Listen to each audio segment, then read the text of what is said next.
Afternoon all of you. आज आपण शिकणार आहोत 8वीचा विषय विज्ञान.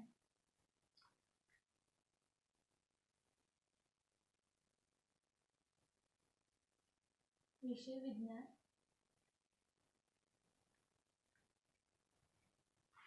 घटक आहे मानवी शरीर आणि इंद्रिय संस्था.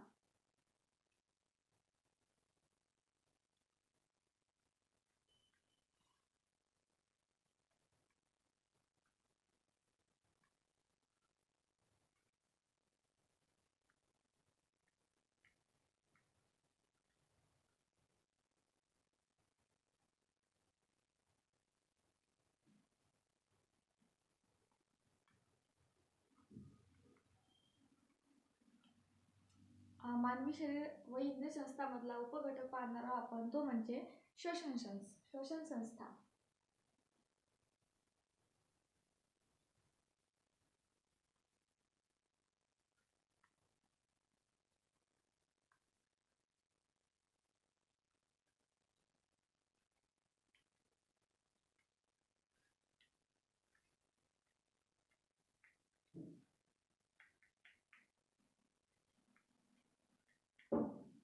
तर विद्यार्थी मित्रांनो, मानवी शरीर कशापासून बनलेलं असते?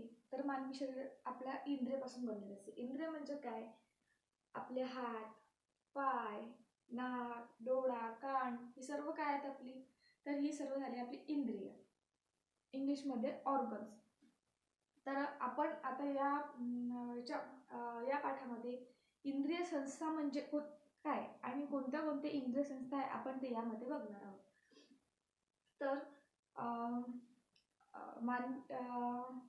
मानवी शरीर हे कशापासून बनलेलं असते पूर्ण? तर इंद्रिय संस्थापासून. इंद्रिय संस्था कोणत्या कोणत्या आहेत?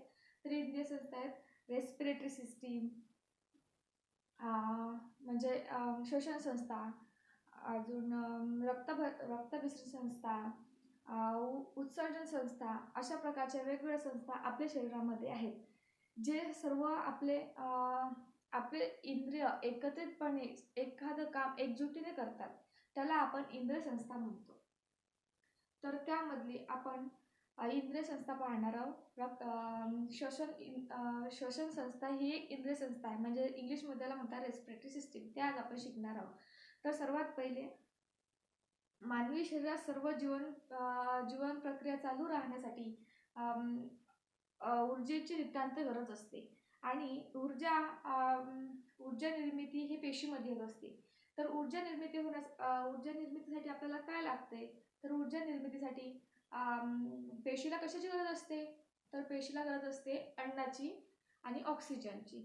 तर अन्न घटक आणि ऑक्सिजनचा पुरवठा हा पेशीसाठी आवश्यक असतो आणि यापासूनच ऊर्जेचा साठा तयार होतो. ही सर्व कामे श्वसन संस्था व रक्तभिसरण संस्था ही सर्व कार्य श्वसन संस्था व रक्तभिसरण संस्था याद्वारे या संस्थांमार्फत होत असतात. तर श्वसन पुढील 3 टप्प्यात कार्य करते, ते आता आपण बघूया. तर त्यामधलं ते 3 टप्पे कोणते? तर पहिलं आहे श्वसन संस्था, दुसरं आहे अंतःश्वसन आणि तिसरं आहे पेशी श्वसन. श्वसन संस्थांमध्येच म्हणजेच काय होते? बाह्य श्वसन. त्यामध्ये 2 घटक पडतात.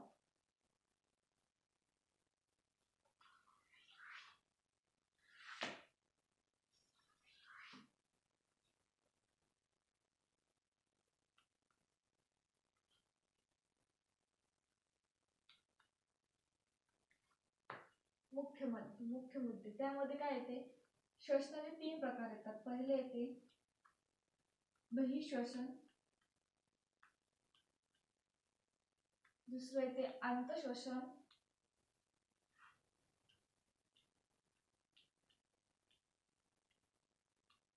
आणि तिसरं येते पेशी श्वसन. हे श्वसनाचे 3 टप्पे आहेत. तर आपण ते आता पाहूया. तर पेशी श्वसनाचे 2 भाग पडतात. पहिला कोणता? पहिलं श्वास घेणे आणि दुसरं आहे श्वास सोडणे. या पेशी श्वसन मध्ये हे 2 भाग पडतात. श्वास घेणे आणि श्वास सोडणे. दुसरा श्वास सोडणे.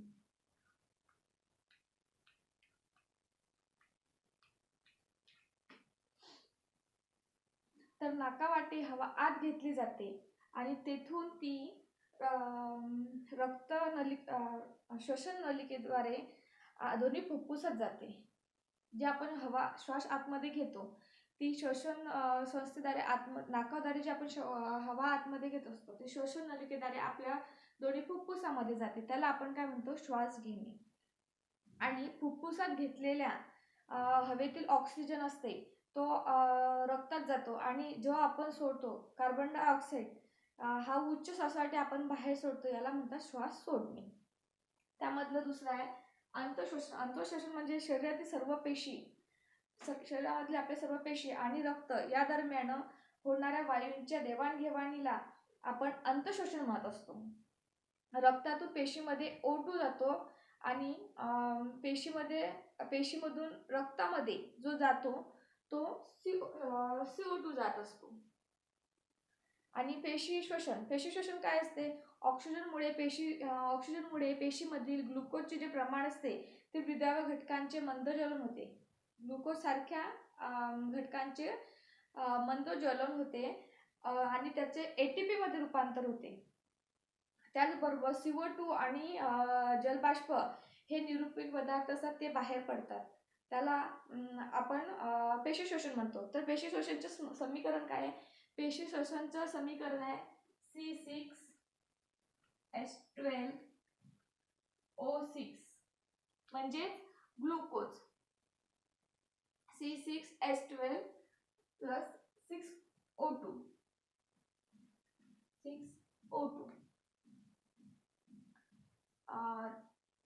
प्लस यामध्ये ते 6 कार्बन म्हणजे CO2 प्लस 6H2O प्लस ऊर्जा म्हणजे ATP.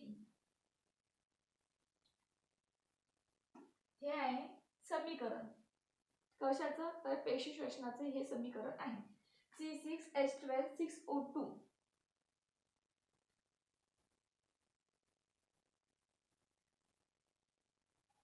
Plus C6CO2 plus C6H2O plus ATP हे समीकरण आहे. आणि आता पाहूयात आपण रक्ताभिसरण श्वसन संस्था रेस्पिरेटरी सिस्टीम. तर रेस्पिरेटरी सिस्टीम मध्ये सर्वात पहिल्या रेस्पिरेटरी सिस्टीम कशापासून बनलेली असते, तर आपले जे इंद्रिय आहे त्यापासून, त्यालाच आपण श्वसन संस्था म्हणतो. त्यामध्ये कोणते इंद्रिय सहभागी असतात, तर श्वसन संस्थेमध्ये सर्वात पहिले नाक, त्यानंतर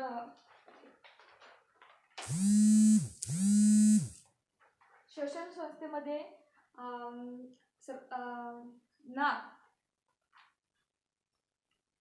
नाक, दुसरा आहे घसा, तिसरा आहे श्वास नलिका म्हणजेच फॅरिक्स,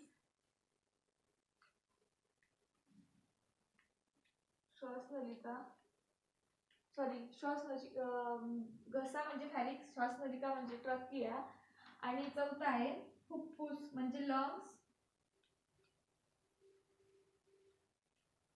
आणि पाचवं म्हणजे डायफ्राम म्हणजे श्वासपटल.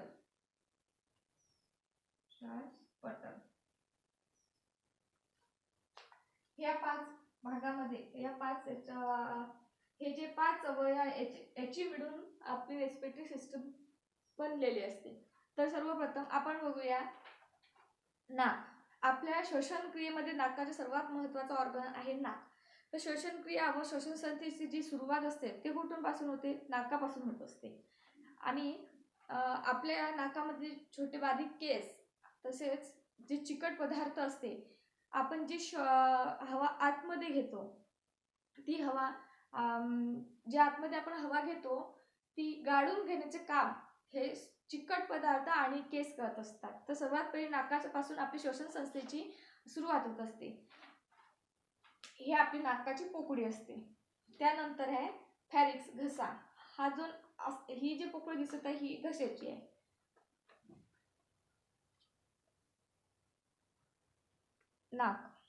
नाकाची पोकळी सर्वपासून आपल्या श्वसन संस्थेची सुरुवात नाकापासून होत असते. त्यानंतर दुसरा आहे घसा.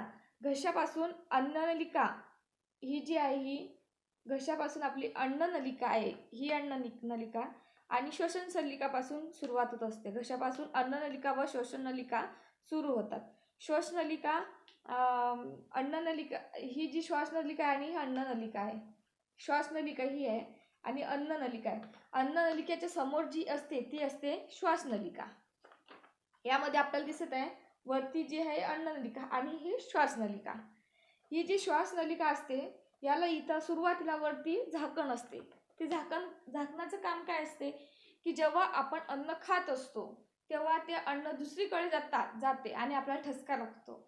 ते होऊ नये म्हणून इथे एक झाकण असते. हे झाकण जेव्हा आपण अन्न खातो तेव्हाच हे झाकण बंद होते श्वासनलिकेचं, आणि इतर वेळेस हे झाकण उघडलेले असते. त्यामुळे फक्त जेवण करतानाच हे बंद असते, कारण आतमध्ये कुठलाही कण अडकू नये यासाठी हे श्वासनलिकेला वरती झाकण असते. इतर वेळेस घशामधून आपल्याला हवा आत फुफ्फुसामध्ये जात असते. यामध्ये आपल्याला दिसत आहे अन्ननलिका आणि खाली श्वासनलिका. आणि तिसरा आहे दुसरं फॅरिक्स, म्हणजे हा घशाच्या खाली येते ही श्वसन नलिका, आणि अन्ननलिका हीच आहे. घशाच्या खाली जी असते ही अन्ननलिका आणि त्याच्या खाली असते ती श्वसन नलिका. इथं या दोन याच्यामध्ये जे दिसते इथं याला झाकण असते. ते नेहमीसाठी उघडं असते, फक्त जेव्हा आपण जेवण करतो तेव्हा हे झाकण बंद झालेले असते. झाकण श्वसन नलिका बंद करून घेते. त्यानंतरचा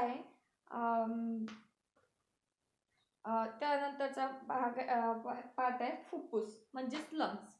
जे लंग्स आपल्या छातीची पोकळी असते त्या पोकळीच्या जी आपली ही जे पूर्ण छाती आहे याच्यामध्ये जी पोकळी असते हृदयाच्या डाव्या छातीच्या पोकळीत, म्हणजे हृदयाच्या डाव्या आणि उजव्या बाजूला आपले एक फुफ्फुस असते. छातीच्या पोकळीचा बराचसा भाग, आपली जी छाती आहे याच्या पोकळीचा जो बराचसा भाग आहे हा बराचसा भाग फुफ्फुसाने व्यापलेला आहे. आणि हृदयाच्या मागे आपल्या हृदयाच्या मागे हे दोन फुफ्फुस लपलेले असतात. त्यामुळे फुफ्फुसाचा बराचसा भाग हा झाकलेला असतो. तसेच फुफ्फुसावरती एक आवरण असते, त्याला आपण प्ल्युरल म्हणतो. फुफ्फुस आवरण असे आपण त्याला म्हणतो. फुफ्फुसे कसे असतात तर फुफ्फुसे हे स्पंजाप्रमाणे एकदम सॉफ्ट असतात.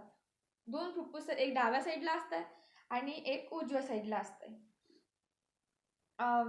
तसेच हे जे फुफ्फुस असते हे कशाने बनलेलं असते तर हे छोटे छोटे वायुकोश असतात, एकदम बारीकशे वायुकोश. त्याला हे वायुकोश छोटे छोटे कप्पे असतात. या छोटे छोटे जे कप्पे असतात या छोट्या कप्प्यापासून आपलं फुफ्फुस बनलेलं असते.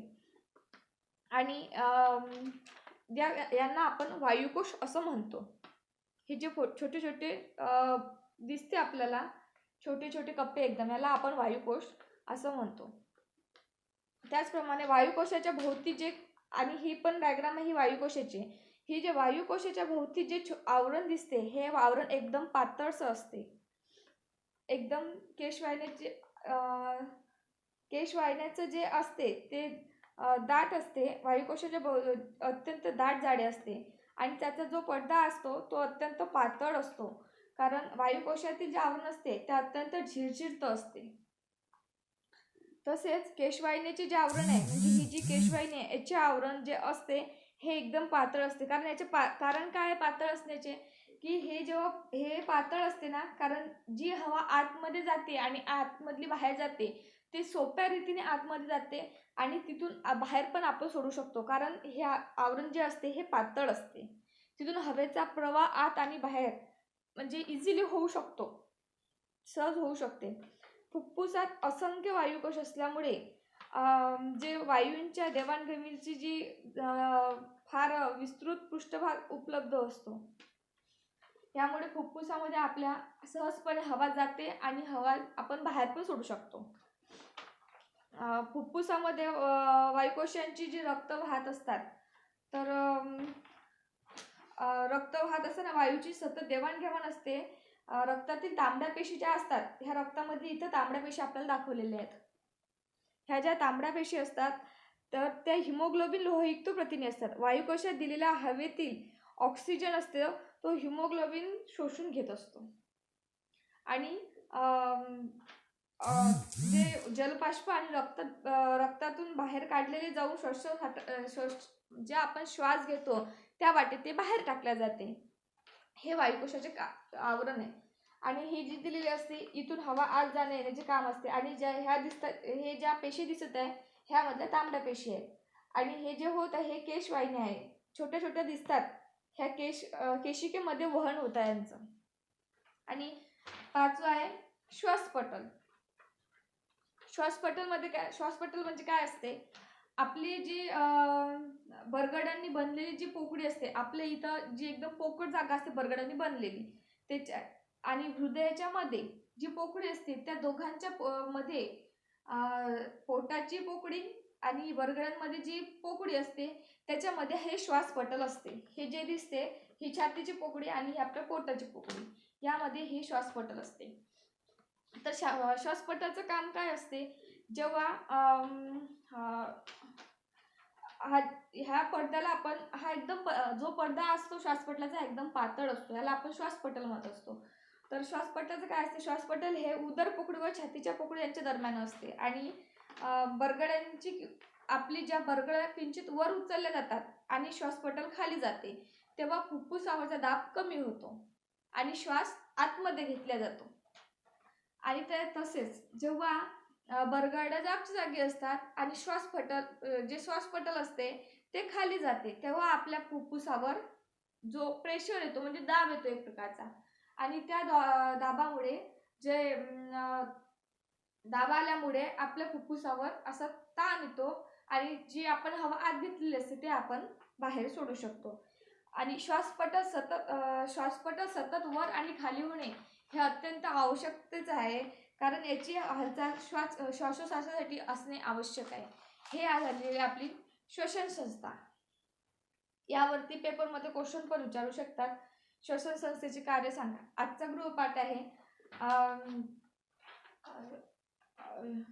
श्वसन कोणत्या 3 टप्प्यांमध्ये होते आणि श्वसन संस्थेची रचना व कार्य सविस्तर सांगा. थँक्यू.